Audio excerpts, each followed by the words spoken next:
میں نے کہا ہاں، آپا نے کہا تھا کہ شوہر کو کسی بات پر روکنا نہیں. مجھے کیا پتا تھا تم اتنے بے شرم ہو گئے. دیکھو خبردار جو تم نے میرے ساتھ دوبارہ ایسی کوئی حرکت کی تو. اس نے گہری سانس لی. کہنے لگا ادھر بیٹھو میرے پاس. جیسے ہی وہ میرے کچھ قریب ہوا میں فوراً سے پیچھے ہٹ گئی. میں نے کہا فاصلہ رکھ کے بیٹھو تو بات سنوں گی، ورنہ کمرے سے باہر جا کے بتا دوں گی سب کو کہ تم نے میرے ساتھ کیا کیا ہے. یہ سن کر تو اس کی ہوائیاں اڑی تھیں.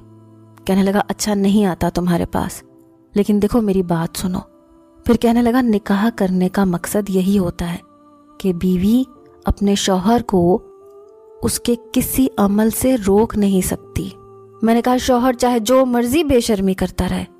نہیں بھائی میں تو تمہیں ضرور روکوں گی، مجھے بہت ڈر لگ رہا ہے. کہنے لگا ٹھیک ہے، میں تمہیں آج رات کچھ نہیں کہتا، لیکن پلیز کل اپنی آپا سے پوچھ لینا کہ شادی کیا ہوتی ہے. اب روز روز میں صبر کا امتحان تو نہیں دوں گا. میں تو اس کی بات ہی سمجھ نہیں پائی. بہرحال میں نے اپنی جیولری خود اتاری، اپنا لباس تبدیل کیا. جب سونے کے لیے آئی تو وہ بیڈ پہ لیٹا ہوا تھا. میں نے کہا ذرا دور ہٹو، کیا پورے بیڈ پر تم پھیل کے لیٹو گے تو میں کہاں سوؤں گی؟ میری بات سن کر وہ مجھے پھر سے حیران نظروں سے دیکھ رہا تھا. کہنے لگا تم بیڈ پر ہی سوگی. میں نے کہا اور میں نے کہاں سونا ہے.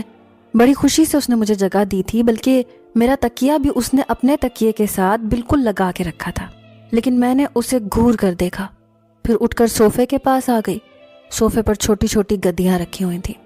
میں نے وہ ساری گدیاں اٹھائیں اور بیڈ کے بیچ میں رکھ دی تاکہ وہ میرے قریب نہ آ سکے، اور پھر اپنا تکیہ سائیڈ پہ کر کے لیٹ گئی. اس نے ایک گہری نظر مجھ پر ڈالی تھی، پھر اپنی طرف کا لیمپ بند کر دیا. صبح اسی نے مجھے جگایا تھا. کہنے لگا بیگم صاحبہ صبح ہو گئی ہے، اٹھو اٹھو، جا کر نہا کر فینسی جوڑا پہن لو. یہ نہ ہو کہ دروازہ کھول کر میری بھابھی اور بہنیں اور گھر کے تمام لوگ کمرے کے اندر داخل ہو جائیں.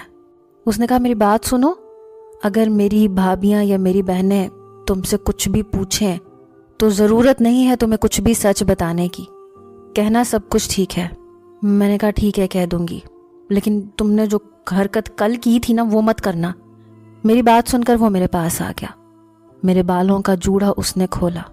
کہنے لگا وہ تو ابتدا تھی، اور میں تو آج انتہا کے موڈ میں ہوں. آج کوئی ڈرامہ نہیں دیکھوں گا تمہارا، سمجھی؟ یہ کہہ کر وہ واش روم چلا گیا، اور میں اندر ہی اندر خوف کھانے لگی. رات کو ولیمہ تھا، اس لیے مجھ سے زیادہ کسی نے بھی سوال جواب نہیں کیے تھے. ولیمے پر جب ہال میں علی شاہ میرے برابر میں بیٹھا تو کیمرہ مین اسے مجھ سے اور بھی قریب ہونے کے لیے کہہ رہا تھا. جیسے ہی اس نے اپنا ہاتھ پھیلا کر مجھے اپنے پہلو میں لیا، میرا دل مٹھی میں آیا تھا.